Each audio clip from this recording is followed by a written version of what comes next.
Jadi milikmu dengan hafalan Al-Quran yang kamu miliki, utama-utama. Jadi Bapak Ibu, ini menunjukkan bahwa hafalan Al-Quran itu boleh menjadi mas kawin. Tetapi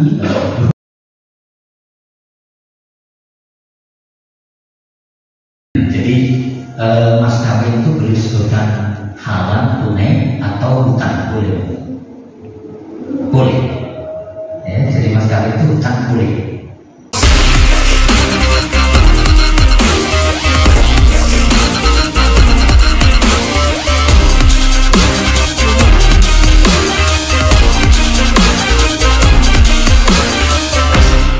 Jungle. Warahmatullahi wabarakatuh.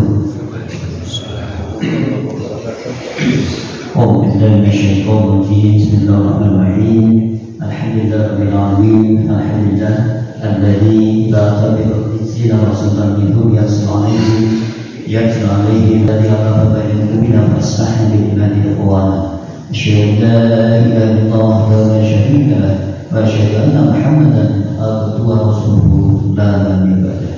Allahumma shalli wa sallim wa barik ala habibina wa sayyidina wa qudwatina sayyidina Muhammadin wa ala alihi wa sahbihi ajma'in. Bapak Ibu jamaah Masjid Ukhasana Allah, banyak kali selama ini kajian kita pada malam hari ini dengan sama-sama baca basmalah. Bismillahirrahmanirrahim. Bagi Allah SWT berfirman dalam surat An-Nisa ayat ke-79, A'udzubillahi minasyaitonir rajim. Bismillahirrahmanirrahim. Ma asabaka min hasanatin fa min Allah, wa ma asabaka min sayyi'atin fa min nafsik. Sebagaimana Allah firmankan dalam surat An-Nisa, apa saja nikmat yang kamu peroleh itu adalah dari Allah. Bisa lagi, ma asabaka min hasanatin fa min Allah. Jadi apa saja nikmat yang kamu peroleh itu adalah dari Allah. Sedangkan wa ma asabaka min sayyi'atin fa min nafsik. Dan apa saja bencana yang menimpamu maka dari kesalahan diri kamu sendiri. Jadi ini adalah kita camkan bagi Allah, sehingga kita tidak pernah menyalahkan Allah ya, karena manakala kita mendapatkan suatu musibah itu kita menyalahkan Allah ya. Dan Allah berikan satu dari besar An-Nisa, jadi sesungguhnya kalau bernikmat yang kita terima dari nikmat dari Allah, dan kalau bencana yang menimpa kita adalah karena kesalahan dari diri kita sendiri. Sahabat dan para pelajar Islam, dan semoga Allah menempatkan kita sebagai orang yang senantiasa istiqomah di Islam. Dan salah satu buktinya bahwa kita ini menjadi umat Allah, kita tidak doakan saudara kita, khususnya keluarga besar jamaah Masjid Ukhasana ini. Semoga Allah berikan kesembuhan bagi yang sakit, Allah berikan jalan keluar yang terbaik bagi masalah kehidupan mereka. Dan wabil khusus pada kesempatan yang baik ini kita doakan saudara kita di Palestina. Tadi kita doakan saudara di Palestina. Kita akan melihat betapa keajaiban Allah telah terlihat secara nyata di 2 juta penduduk di Gaza dengan bombardir seperti itu sampai hari ini 11 juta, kurang 11.000 meninggal. Logikanya artinya sudah sekian ratus ribu yang meninggal, tetapi bagaimana Allah telah melindungi mereka. Dan di sisi yang sama Allah telah memberikan satu kekuatan yang luar biasa kepada saudara kita, yaitu baik dari Hamas maupun Hizbullah. Jadi mereka banyak sekali menangkan peperangan, dan tentunya kita juga melihat betapa orang-orang Israel ini banyak sekali. Kalau jujur mereka itu juga ratusan bahkan ribuan mereka juga terbunuh, dan bukan penduduknya tapi tentara. Jadi yang jangan kita jangan boleh mencermati sama background yang mengikuti terus begini. Sebenarnya kita bisa cermati betapa doa-doa kita didengar Allah. Doa-doa kaum muslim di seluruh dunia itu didengarkan oleh Allah, dan dibuktikan sebenarnya kita semua itu nggak ada lagi. Jadi kalau kita bicara masalah Palestina ini sebenarnya kalau Allah ingin memenangkan mudah, tinggal berpaling terus mesti menang ya. Tetapi di sini memuji, bukan yang diuji bukan hanya saudara kita yang di Palestina, tapi juga kita semua yang ada di seluruh dunia ini, termasuk Indonesia, termasuk jamaah Masjid Ukhasana ini, kita diuji oleh Allah. Seberapa kita peduli dengan saudara kita. minimal 2 kali sekitar meningkat. Untuk itu nama Allah, semoga saudara kita dimasuki atas Allah memberikan kemenangan. Semoga Allah senantiasa mengamalkan mereka. Allahumma sallim wal mu'min wal mujahidin al-fasid. Allahumma a'izz Islam wal muslim wal mujahidin al-fasid. Allahumma ansur di mujahidin wal muslim di Palestina. Semoga Allah senantiasa membantu mereka, dan memberikan satu kemenangan atas kawalan Israel. Amin.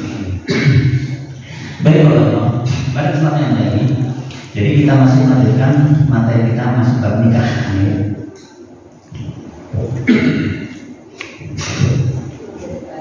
Jadi hadis terakhir kemarin, ya, yakni pada hadis ke 1007 sekarang masuk ke 1008. Jadi bagaimana Allah melarang kita untuk meledek, atau nyalip di persimpangan saat ada saudara kita, dia sedang menghibah seorang wanita, ya. Kemudian karena si wanita belum bisa jawaban, tiba-tiba ada yang lainnya nyalip, itu tidak boleh. Ya, baik.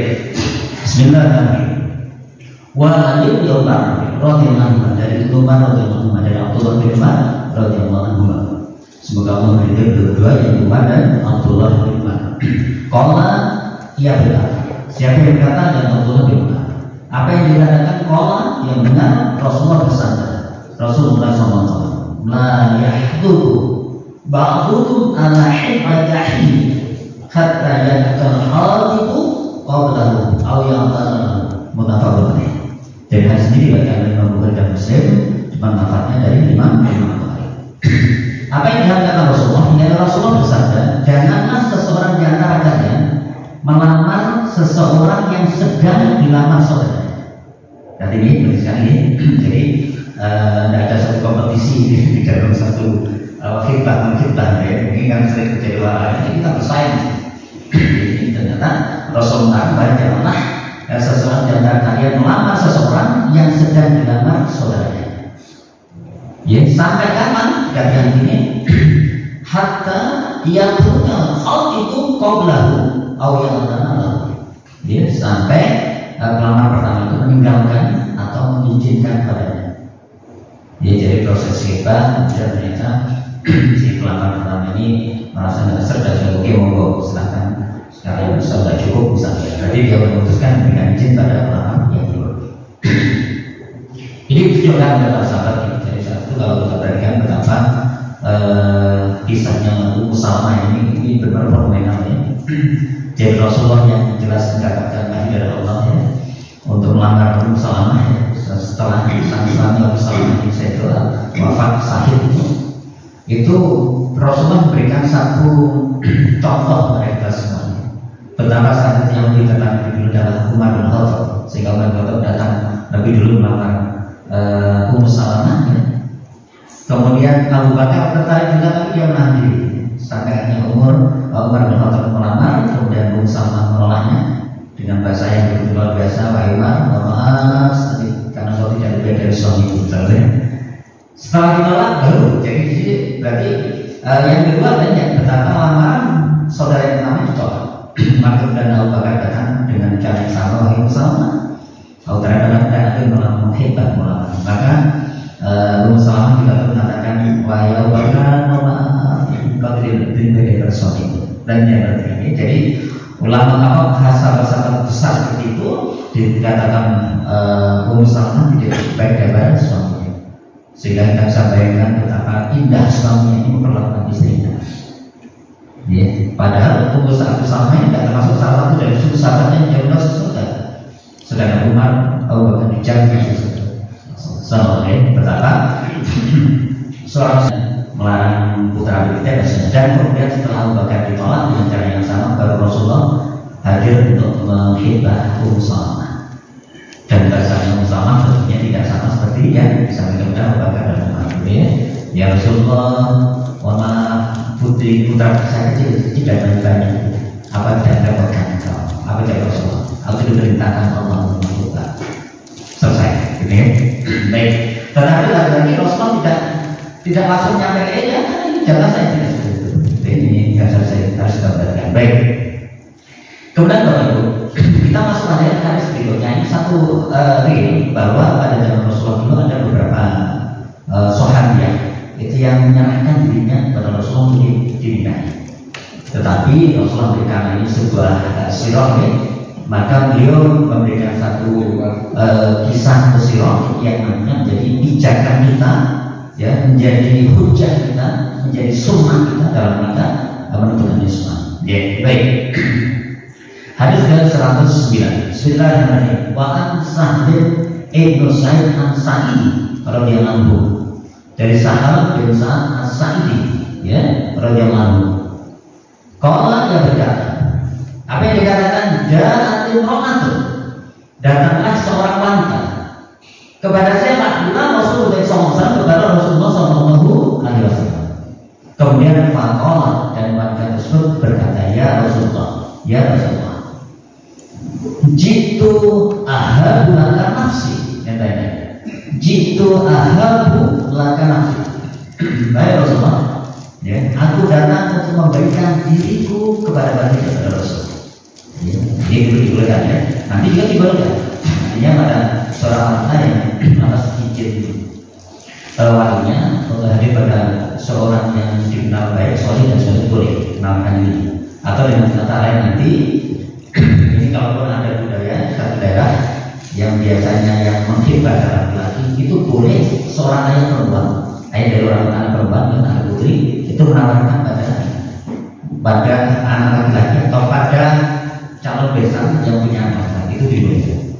Jadi bagaimana ada seorang sahabat, ada seorang wanita yang datang kepada Rasulullah, kemudian dia menyerahkan dirinya, ya Rasulullah, ya Rasulullah, jitu ahabulaka nafsi, ya Rasulullah, ya, aku datang untuk memberikan diriku kepada.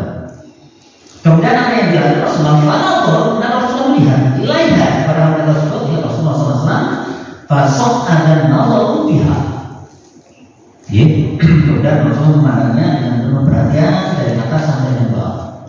Jadi Rasulullah memperhatikan wanita ini yang menyerahkan diri, diperhatikan dari atas sampai dari ujung rambut sampai ujung kaki. Tentunya yang tetap menggunakan hijab.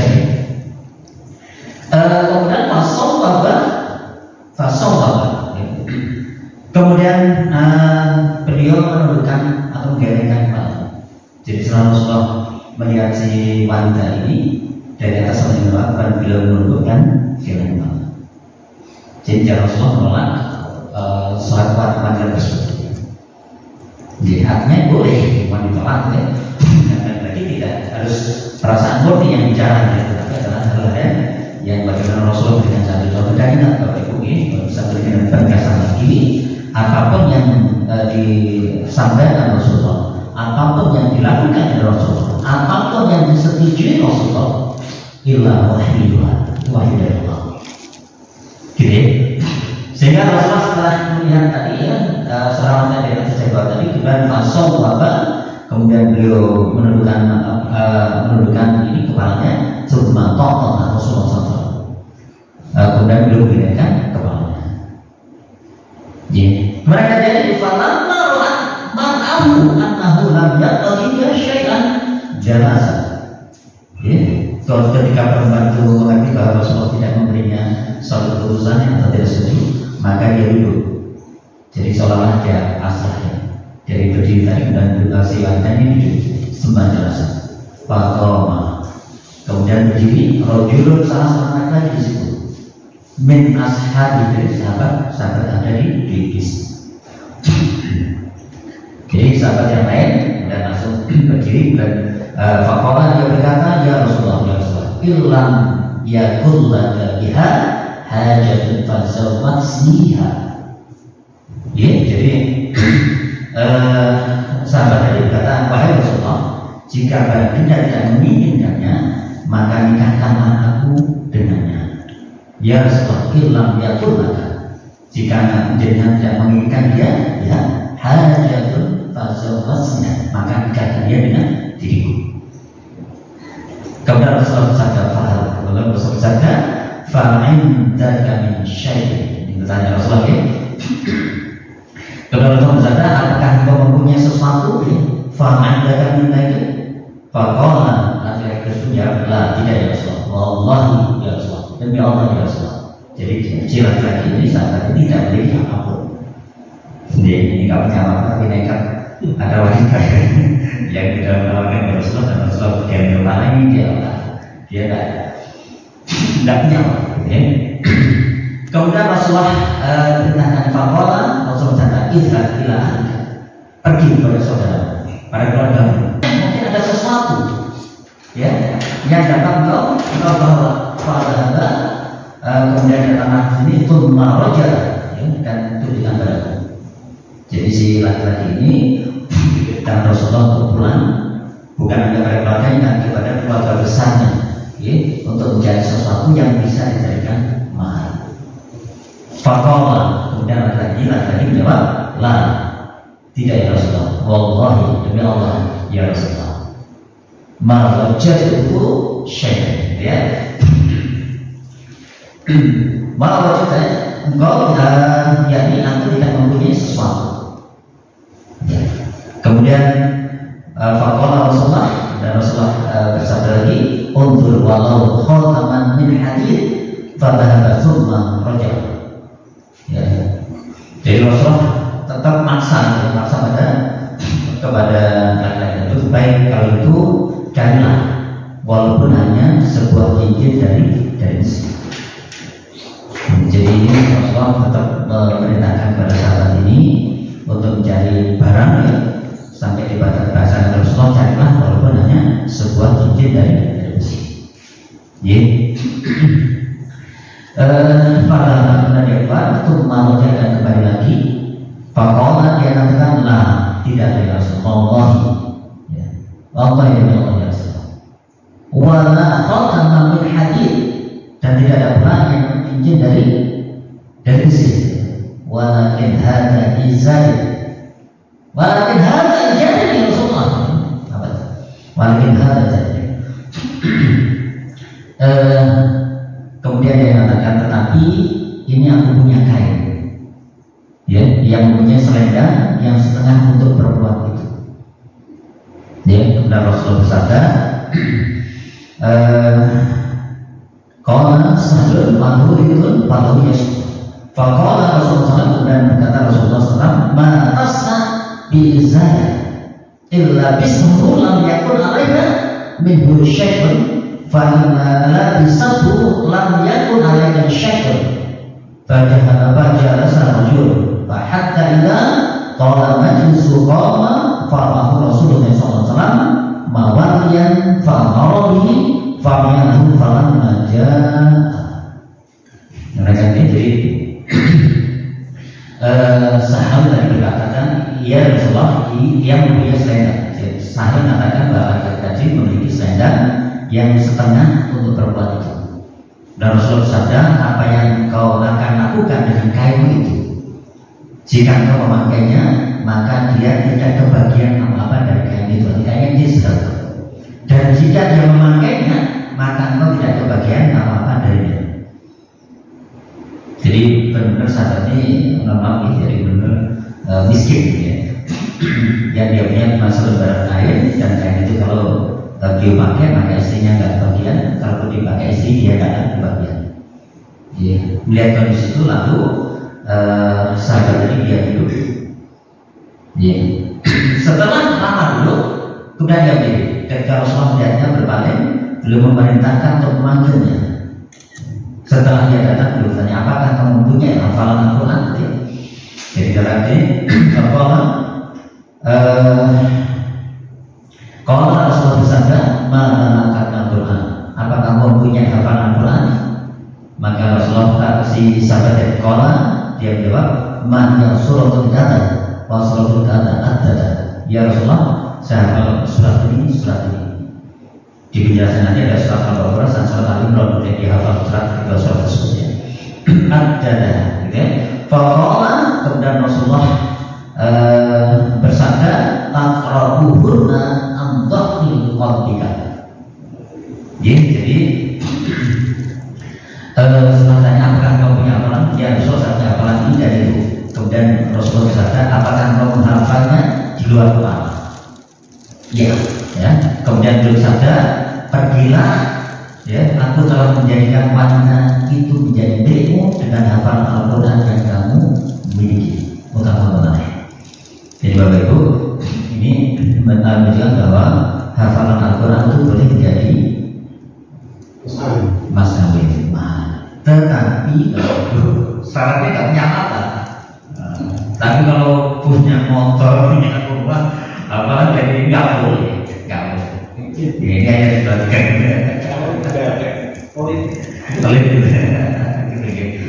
Kalau apa jus juga nggak bisa saja. Kalau apa satu jus itu nggak bisa ya. Boleh.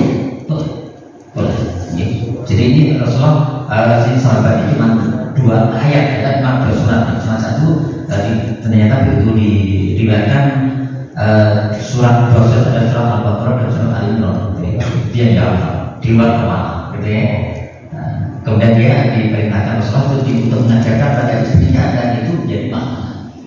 Tetapi yang Bapak Ibu ini kelihatannya lebih ringan, lebih berat. Karena mahar itu adalah sesuatu yang menjadi hak istri kita. Ya, lagi-lagi mahar adalah sesuatu yang diberikan oleh suami kepada istrinya, ada menjadi hak sang istri. Sehingga kalau maharnya adalah hafalan Al-Quran, tentunya prosesnya apa namanya ini, maka sang suami harus hafal dulu, memahami dulu, baru dia bisa memberikan pada istrinya dengan hafalan plus pemahaman yang benar. Gitu ya. Artinya Bapak Ibu, kalau nanti misal kita sampaikan mas kawin istri kita cincin ya 10 gram saja atau uang dan sebagainya, itu bukan berarti kita tidak lepas hal seperti itu, tetap kita punya kewajiban. Tetapi menunjukkan bahwa sesungguhnya pernikahan itu adalah sesuatu yang dimudahkan oleh Islam, ya. Sehingga mas kawin itu pada dasarnya tidak boleh memberatkan, dengan satu catatan bahwa yang laki-laki benar tidak mampu. Dan ini bukan hanya dia pribadi, Pak. Maksudnya, seorang laki-laki dia mungkin masih kuliah, kayak kita. Kemudian dia ternyata sudah suka pada seorang wanita dan kita paham itu sehingga kita akan pindahkan dia. Dan katanya dia belum punya apa-apa, mobil mungkin, motor mungkin, tapi punya orang tua belum punya dia. Itu bukan berarti dia tidak punya kewajiban berikan mahar sesuai dengan kemampuan orang tuanya. Bukan kemampuan dia, kemampuan keluarganya. Ini adalah sehingga orang tua yang memiliki, walaupun itu anak laki-laki itu adalah mereka boleh berdiri sendiri, tapi begitu urusan seperti ini orang tua pasti harus memiliki kewajiban untuk membantunya. Sebagaimana gambaran Rasul tadi, ya, apa kau memiliki sesuatu tidak ya? Tapi Allah saya tidak memiliki apa-apa. Oke, pulang kepada keluarga. Jadi bahasa kita Rasulullah, pulang kepada keluarga. Cari sesuatu, kembali lagi tidak ada yang Rasulullah. Oke, baik, cari kepada keluarga. Walaupun itu hanya cincin dari sini, tidak ada yang Rasulullah. Sehingga sahabat yang lain sebabnya dia punya satu lembaga ini. Ya Rasulullah, sahabat itu dia hanya punya satu lembaga ini. Oke, baik, Rasulullah ini satu jadikan mahal. Maka Rasulullah mengandung, jangan. Karena nanti kalau engkau berikan pada istrimu, kamu pakai apa? Dari telanjang. Kalau kamu tidak pakai, istri tidak akan menggunakan itu. Karena mahar pada itu adalah hak istri. Maka Rasul memberikan satu solusi, yakni dengan cara memberikan pelajaran pada istrinya dengan ayat Al-Quran tadi. Baik. Ustaz Sobel itu kan dikatakan mas kawin itu tunai. Nah, kalau ada seorang miskin harus hutang sebelum mas kawinnya. Tapi misalnya diucapkan tunai, kan ada cocok. Apakah boleh pengambilan tunai dalam ijab kabul itu?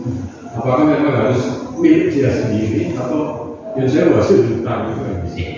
Jadi mas kawin itu boleh disebutkan halal, tunai atau hutang, boleh. Ya, jadi mas kawin itu hutang boleh. Tapi kalau hutang belakangan tunai nggak boleh. Seperti itu. Jadi katakan dia mau memberikan pelajaran pada istrinya, karena mungkin langsung ditransfer kayak kasih kitab gitu kan. Mereka dia berhutang untuk memberikan, maka bunyi ijab kabulnya yang dia akan berikan mahar, misal disebutkan surat Al-Baqarah dan surat Al-Imran gitu ya, ditunaikan bukan dibayarkan tunai, tetapi akan ditunaikan seperti itu. Disebutkan harus. kelebihannya kan tunai itu langsung. iya, bukan hasilnya dia hutang tetangganya dan lain sebagainya.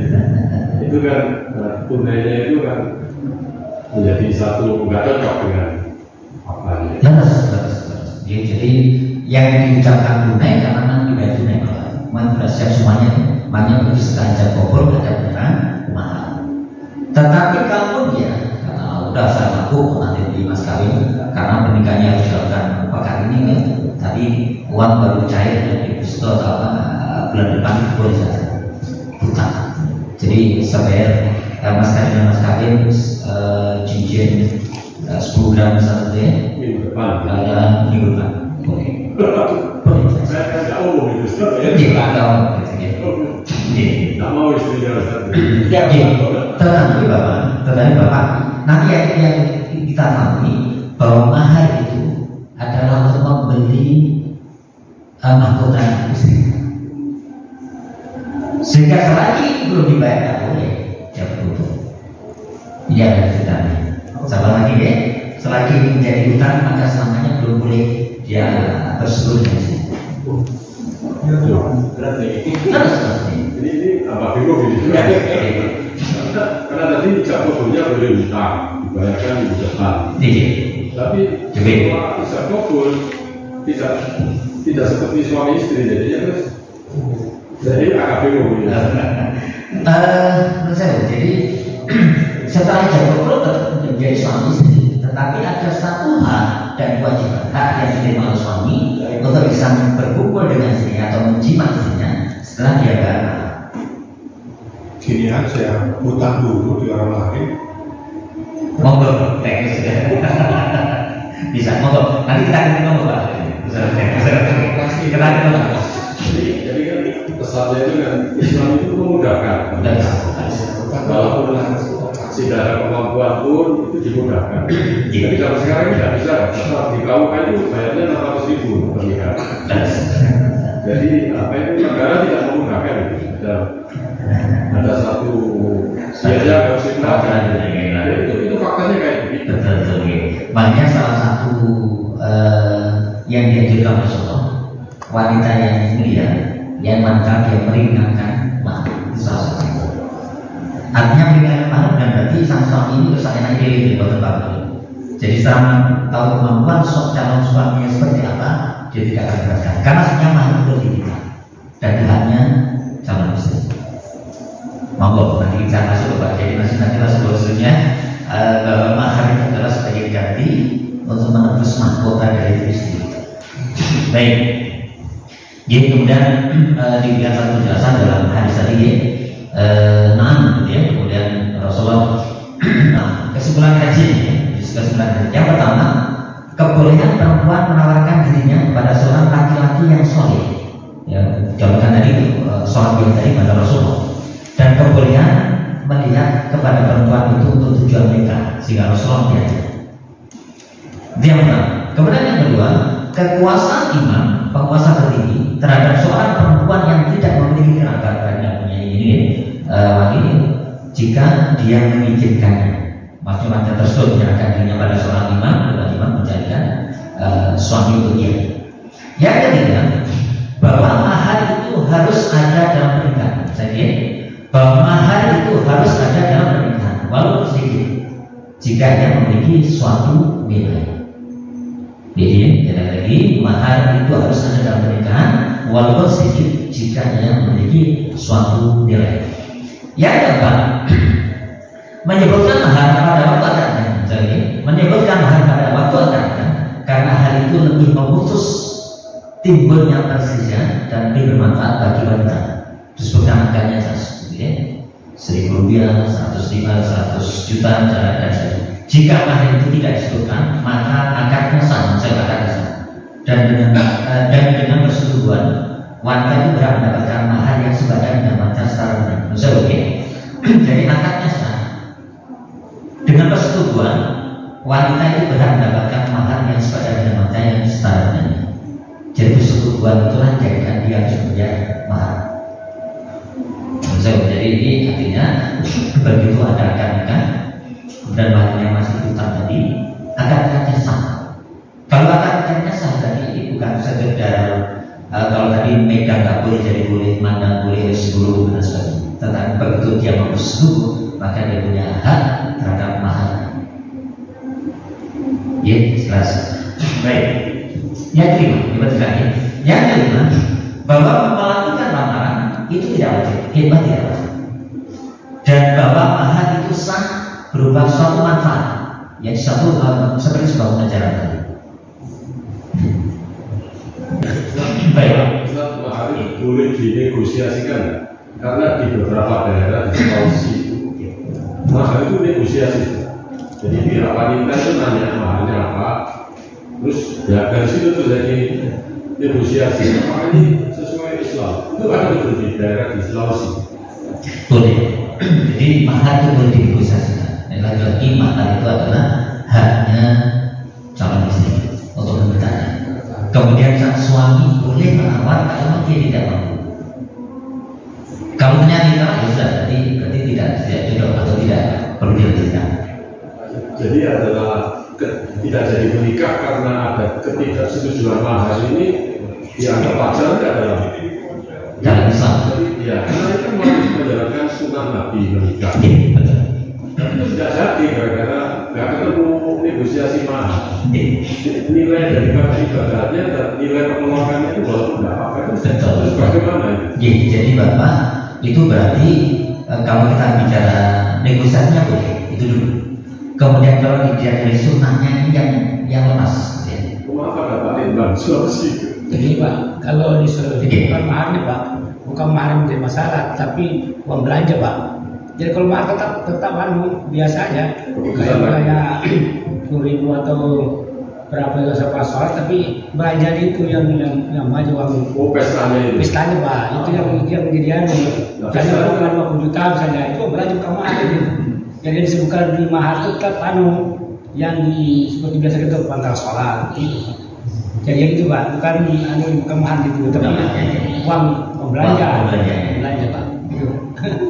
Jadi kembali pada mahar ternyata tapi negosiasi uang belanja. Ya, negosiasi ya. Bisa udah ketemu udah jadi. Kalau udah ketemu udah jadi. Udah jadi. Ya, udah jadi.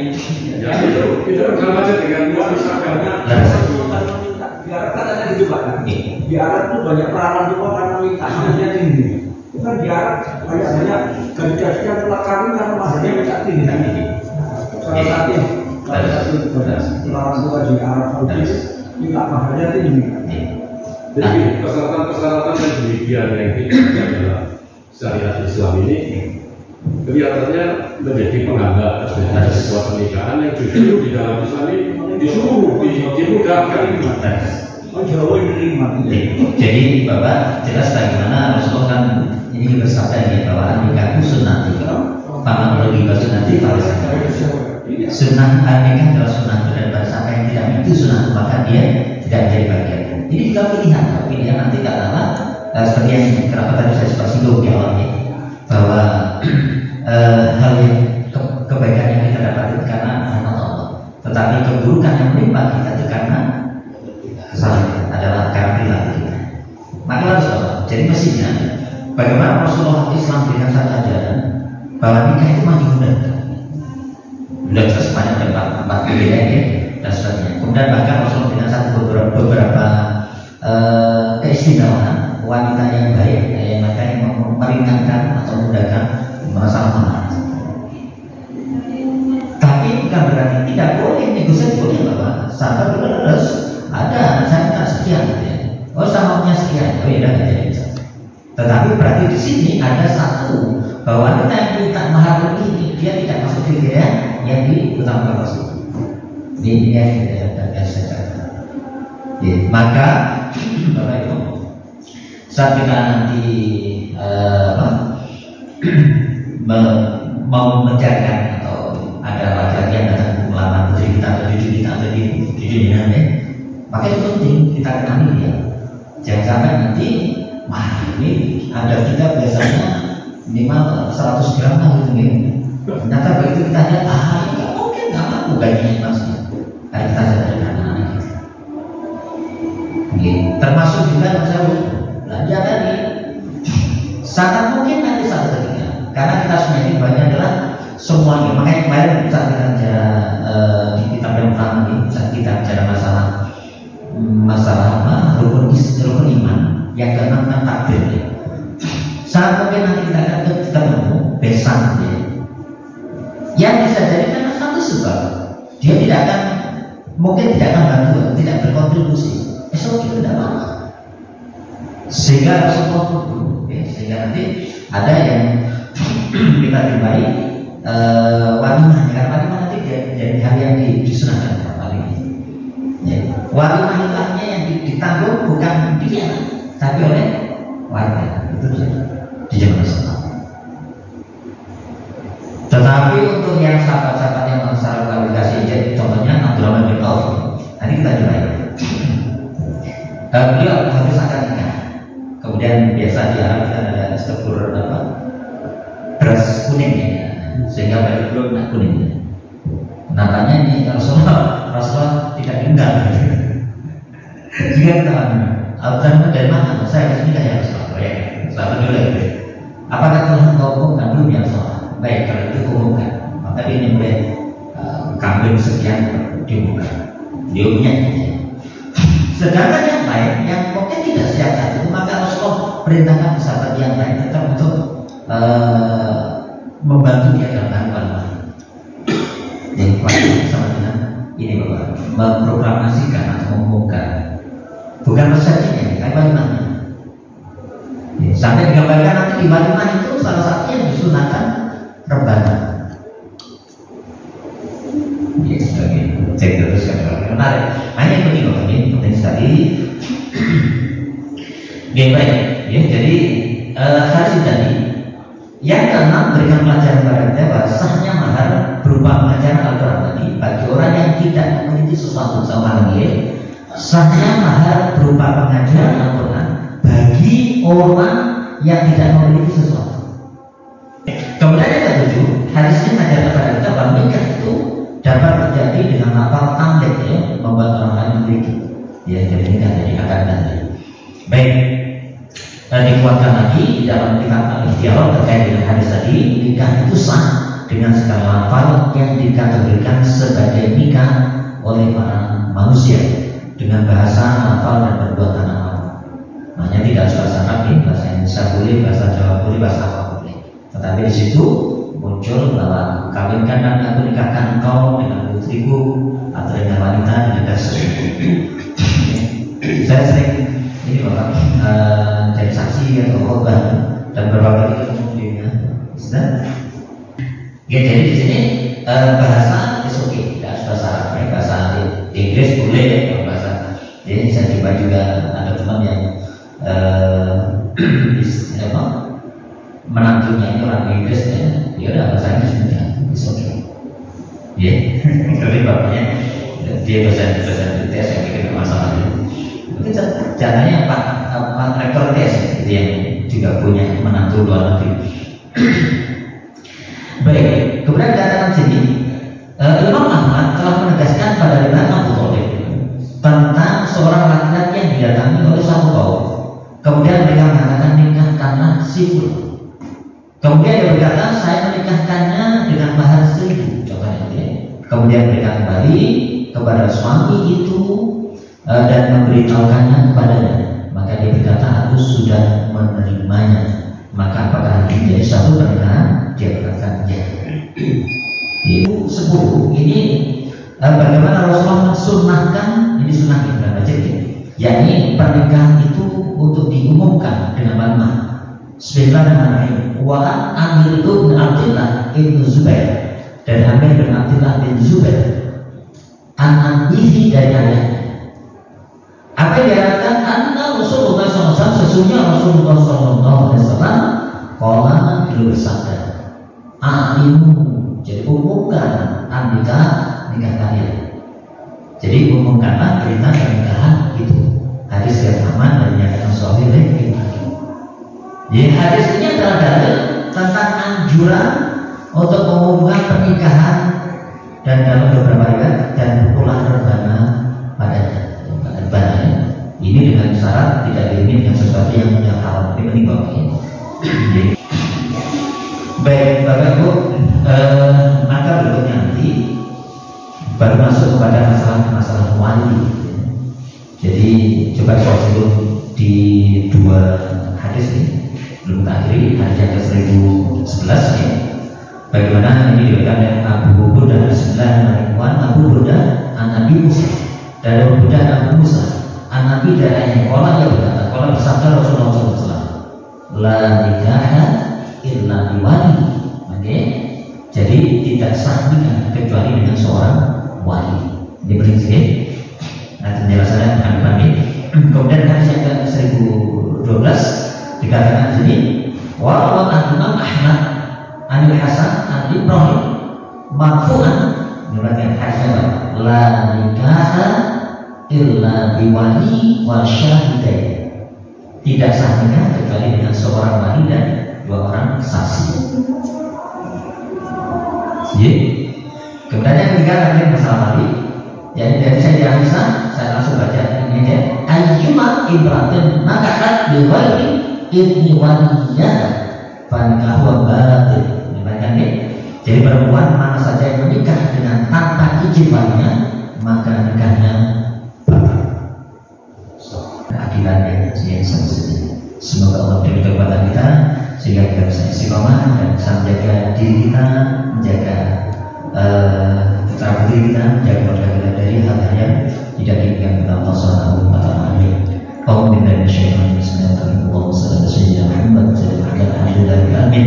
Allahumma ighfir lil muslimina wal muslimat wal mu'minina wal mu'minat ahya'i minhum wal amwat innaka sami'un qaribun mujibud da'wat ya qadiyal hajat. Allahumma ighfir lana dhunubana wa li ikhwanina alladhina sabaquna bil iman wa la taj'al fi qulubina ghillan lil ladzina innaka ra'ufur rahim. Allahumma ighfir lana dhunubana wa li walidina warhamhum kama rabbayana shighara. Allahumma rabbana hab lana min azwajina wa dhurriyyatina qurrata a'yun waj'alna lil muttaqina imama. Allahumma salli mujahidin wal muslimin fi Palestin. Allahumma salli mujahidin wal muslimin fi Palestin.